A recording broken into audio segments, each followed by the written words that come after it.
Cinéma à présent avec notre invitée Blandine Lenoir, réalisatrice de Camille Colère, en salle mercredi prochain dans l'Hexagone. Un film d'une force incroyable qui nous projette en 1974 en plein combat pour la légalisation de l'avortement en France.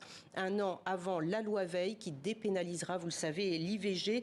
Bonjour Blandine Lenoir, nous sommes ravis de vous recevoir pour ce long métrage, votre troisième, avec l'excellente Laure Calamy dans le rôle principal.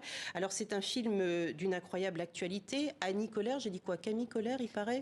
On me dit son dans l'oreillette, bien évidemment. Annie Colère, excusez-moi.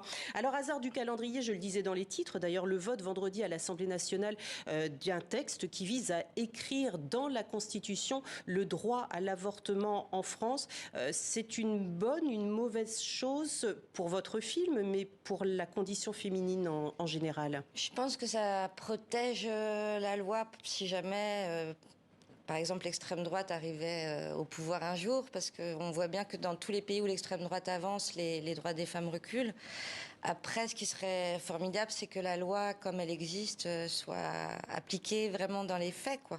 Et quand on voit qu'aux États-Unis, le droit à l'avortement est remis en cause, on a vu récemment les manifestations depuis cet été. Oui. Ça a dû être... Sans aller jusqu'aux États-Unis, en Pologne, on n'avorte plus. En Italie, ça fait quand même...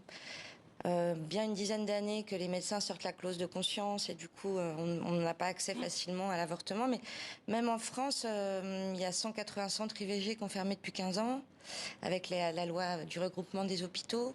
Il y a les médecins militants de l'époque qui prennent leur retraite et une nouvelle génération de médecins qui... Donc en fait c'est un combat qui continue depuis en dépit de la loi Veil et des avancées significatives qui ont été faites ces derniers jours. On va voir un extrait de Annie Colère, excusez-moi encore, et on se retrouve après. Un oiseau, deux oiseaux, trois oiseaux font du beau temps. Le but de notre action, c'est de dire haut et fort que les femmes avortent. Comment tu t'appelles? Annie, j'ai 2 enfants. Est-ce que t'as déjà avorté? Une fois. C'était avec quoi? Des aiguilles à tricoter. Tu veux le garder, c'est ça? Mon mari dit que c'est pas possible. Jusque-là, c'est les hommes qui ont le pouvoir de décider de nous mettre enceintes ou non. Alors si c'est nous, les femmes, qui pouvons choisir, mais c'est la révolution.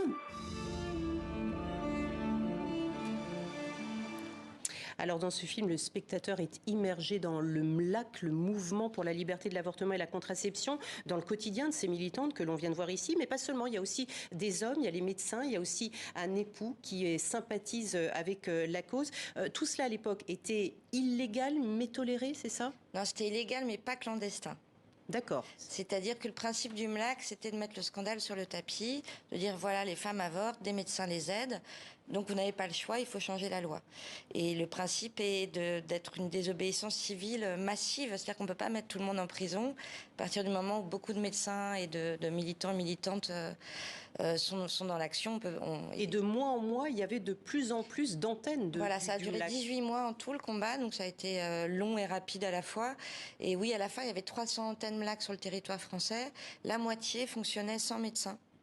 Au bout d'un moment, donc les femmes se sont emparées du geste qui n'était pas si compliqué vu que c'était une nouvelle méthode par aspiration qui était sans danger. Mais justement, vous abordez également ce thème de la clause de conscience des médecins. Oui, oui. C'était important aussi, justement. Est-ce que ce geste ne pouvait être fait que par eux? C'était un débat au sein même du MLAC. Mais c'est toujours un débat aujourd'hui, c'est-à-dire qu'aujourd'hui, les médecins qui sortent la clause de conscience pour ne pas faire le geste, je crois qu'on ne peut pas les forcer.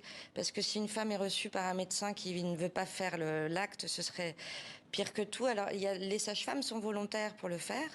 La dernière loi de bioéthique en mars qui est passée leur donne le droit. Pour l'instant, les décrets ne sont pas passés.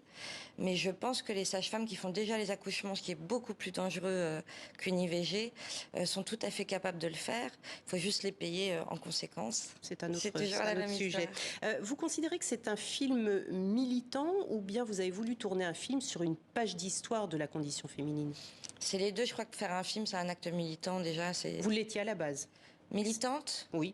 Disons que je suis féministe et que je fais des films féministes, mais je fais aussi des comédies et c'est aussi des grandes histoires et c'est du romanesque. Enfin, l'histoire d'Annie, c'est profondément romanesque. C'est une ouvrière qui traverse la lutte et qui est transformée après ça. Mais il y a des histoires qui n'ont pas été racontées, donc c'est important aussi. C'est un peu des images manquantes, quoi, qu'on a fabriquées là. C'est une histoire passionnante. C'est dit d'ailleurs dans le film aussi. Oui. C'est un film où la gravité de certaines situations, par contre, est compensée par une certaine dose d'humour. On ne fait pas que se dire, mon Dieu, quel sujet grave. Il y a aussi Non. des fois où on rigole, franchement. Ah oui, on rigole et puis il n'y a aucune image choquante. Enfin, c'est pas du tout. C'est-à-dire que l'avortement, c'est important les représentations. Et l'avortement est représenté comme un soulagement, c'est-à-dire ce qui doit être quand ça se passe bien, quoi. Et on est habitué au cinéma à voir beaucoup d'avortements très durs et violents, ce qui est normal si on raconte les avortements clandestins qui se passaient dans des conditions atroces. Mais là, c'est autre chose. C'est une prise en charge globale. C'est vraiment un mouvement politique qui écoutait les femmes, qui se passe bien, mais vous arrivez quand même à montrer l'énorme émotion que traversent les femmes qui subissent un avortement, notamment la culpabilité aussi. Il y en a une qui dit, mais j'ai pas le droit de faire ça. Il y a le poids de la religion, puis le poids de ce qui est présent encore aujourd'hui. Encore aujourd'hui, les femmes se sentent coupables parce qu'il y a la contraception. Mais il y a des femmes qui prennent la pilule, qui tombent enceintes ou qui n'ont pas accès à la contraception. Et puis arrêtons de culpabiliser les femmes. Si les femmes tombent enceintes, c'est bien qu'il y a eu des hommes pas loin. Hein. C'est certain, jusqu'à nouvel ordre aussi. L'ambiance de tournage était à l'image de ce qu'on retrouve. On a une très forte image, très forte ambiance entre ces femmes du mouvement pour le droit à l'avortement. L'ambiance du film était à l'image de ce film? Complètement. Il y avait beaucoup d'actrices sur le plateau, ce qui n'arrive pas si souvent. Et quand on met en scène des séquences comme ça, forcément hors plateau, les femmes, mais toutes les femmes, les techniciennes, les figurantes, tout le monde parlait énormément de tous les sujets intimes, quoi. Et donc c'était une ambiance extraordinaire. Merci beaucoup en tout cas, Blandine Lenoir.